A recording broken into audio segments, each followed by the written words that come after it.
Bonjour. Donc on vous retrouve après la vidéo qu'on vous a montrée la semaine dernière pour vous présenter le défi. Alors comme c'est la première vidéo officielle, c'est-à-dire numéro 1 par rapport au tirage au sort, je rappelle les règles. Chaque semaine on vous présentera les 2 films qui correspondent au sujet, au thème, au mot-clé qui a été tiré au sort la semaine d'avant. Et après notre présentation de ces 2 films, on tirera au sort donc le prochain mot-clé pour la semaine prochaine. On vous remercie beaucoup d'avoir été présent pour la première vidéo. Alors, je rappelle que ce qui a été tiré au sort, c'est les hommes entre eux. On nous a proposé des choses plutôt de genre, donc c'est trop large, mais c'est vrai qu'on pouvait penser au western, on pouvait penser à l'armée, tout ce qui est militaire, on pouvait penser aux gladiateurs. Donc on est parti sur autre chose.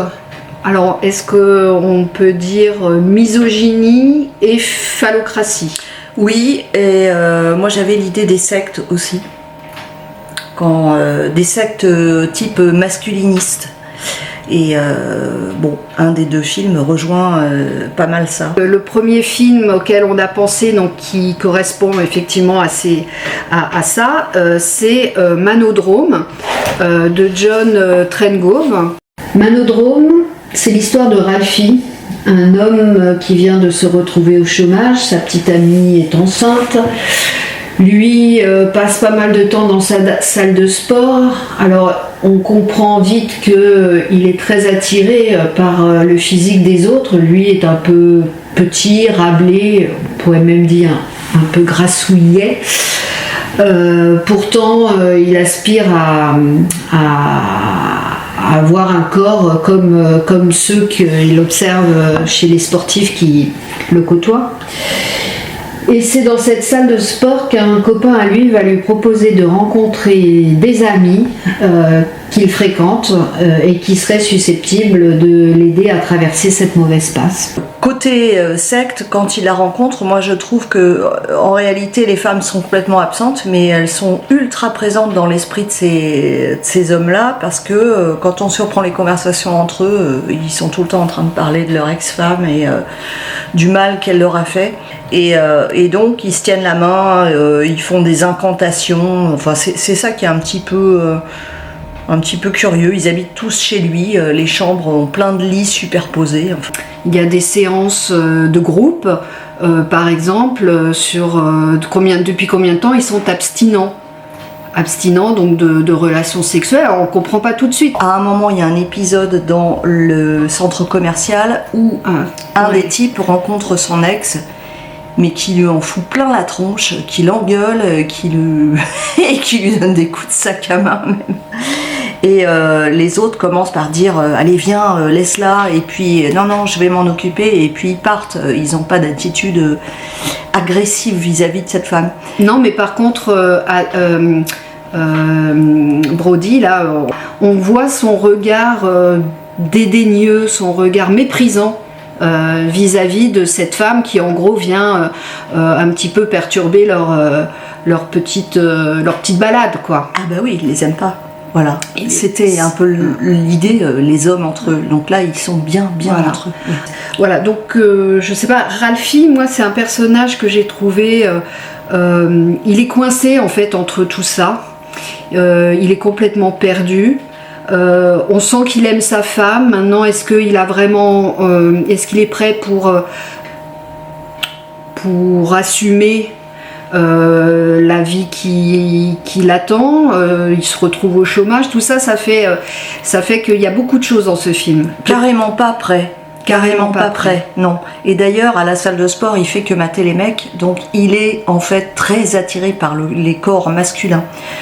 Donc je pense qu'il est homo et qu'il lutte contre ça, mais il sait pas trop comment faire. Et ce qui est intéressant, c'est la façon dont les sectes récupèrent les gens en difficulté et à la dérive un peu pour les faire venir dans leur communauté. Ça, c'est le propre des sectes. Mais je reste néanmoins sur la prestation donc, de Jesse Eisenberg, que j'ai trouvé vraiment exceptionnelle, qui crie sa souffrance, quoi. Il transpire la souffrance, son mal-être.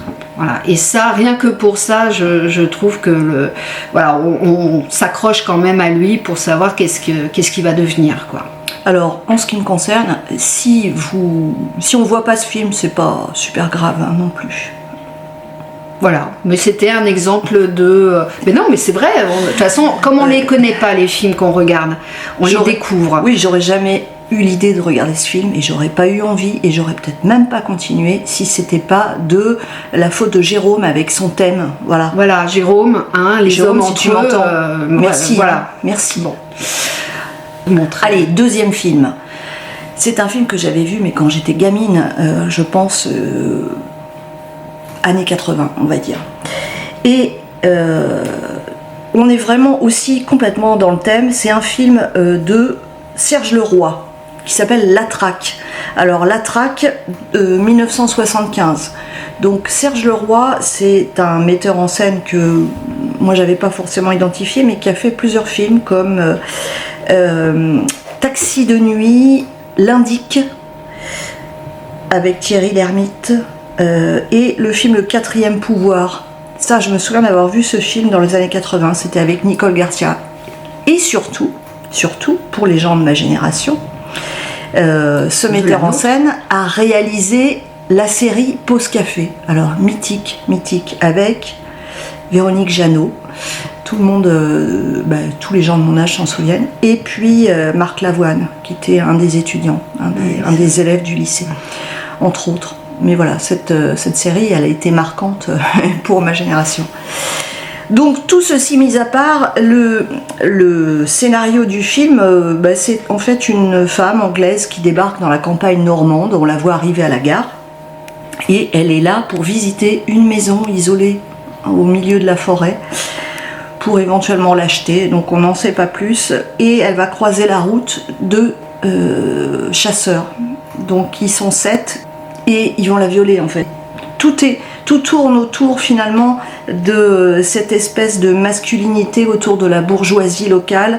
Il y en a un qui est notaire, l'autre qui est un grand propriétaire terrien, il y a un garagiste, concessionnaire de voitures on pense, il y a un assureur, et puis bourgeoisie égale argent, donc on a aussi deux types qui ont de l'argent mais grâce à une entreprise, c'est des ferrailleurs en fait, et donc on voit qu'il y a déjà une différence de classe entre eux et les autres, et on voit les interactions entre les bourgeois entre eux. Voilà, il y a le pouvoir politique, il y en a un qui veut se présenter aux élections parce que son beau-père lui a autorisé de le faire, c'est quand même un peu fou, et l'autre qui est le propriétaire terrien qui veut financer sa campagne. Et donc on voit les interactions entre eux de pouvoir. Celui qui décide, le chef en fait, c'est celui qui finance la campagne et c'est pas le futur élu. Donc, et puis petit à petit on s'aperçoit que tous ces hommes perdent leur humanité après le viol de cette femme, parce qu'ils se découvrent des intérêts croisés communs. Et finalement, même s'ils sont horrifiés pour certains au départ, ce qui compte c'est de continuer leur petite vie tranquillement, et donc la femme finalement on s'en fout. Alors dans les années 70, on est en plein manpower, pouvoir des hommes, parce que c'est eux qui ont le pouvoir dans les entreprises, dans les métiers. La femme finalement c'est rien, c'est pour faire joli dans le décor. Ma femme, bon elle me trompe mais on s'en fout, l'idée c'est qu'elle ne divorce pas, voilà. Et donc la femme est un objet finalement, ce sont les hommes qui ont le pouvoir.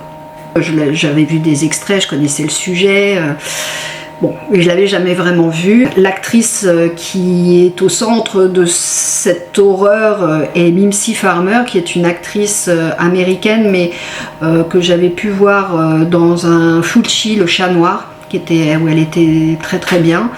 Là, elle a peu de dialogue, tout repose sur sa façon d'être, sur ses regards, sur sa stature, sa posture vis-à-vis de ses hommes. Elle a dû souffrir, je pense, pendant le tournage. Ça a dû être très très dur pour elle, parce qu'en plus, elle est vraiment au contact de la nature, parce qu'elle se sauve à travers les prés, et les forêts, les bois, les étangs, les marécages. Donc voilà. Et elle est carrément, on peut parler d'un animal traqué.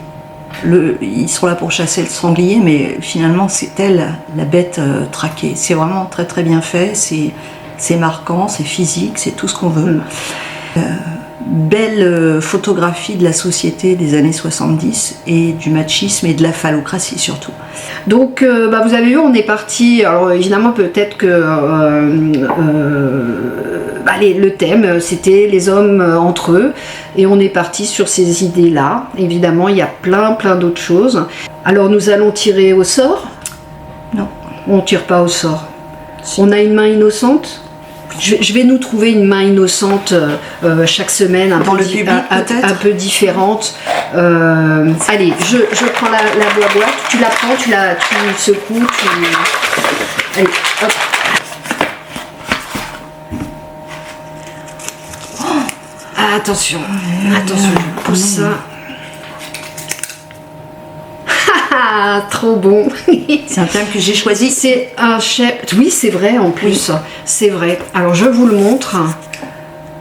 Les films de zombies africains. Les zombies africains. Alors les films africains. Les zombies, pas forcément. Eh bien, voilà, on va se débrouiller avec ça. Wow. Là, autant dire, on peut être honnête, t'as aucune idée de... En proposant ça, c'était pour me coincer, en fait. Ou nous coincer. Peut-être, je pensais pas participer à cette chose. Voilà, ridicule. Donc, nous verrons si je suis toute seule ou pas la semaine prochaine. N'hésitez pas à nous donner des idées. Si on trouve pas, on regardera autre chose. Et si on trouve pas, mais on trouvera. Okay. Et sinon on trouvera. Voilà. Écoutez, encore merci. On vous dit à la semaine prochaine. Ciao, ciao. Ciao, ciao.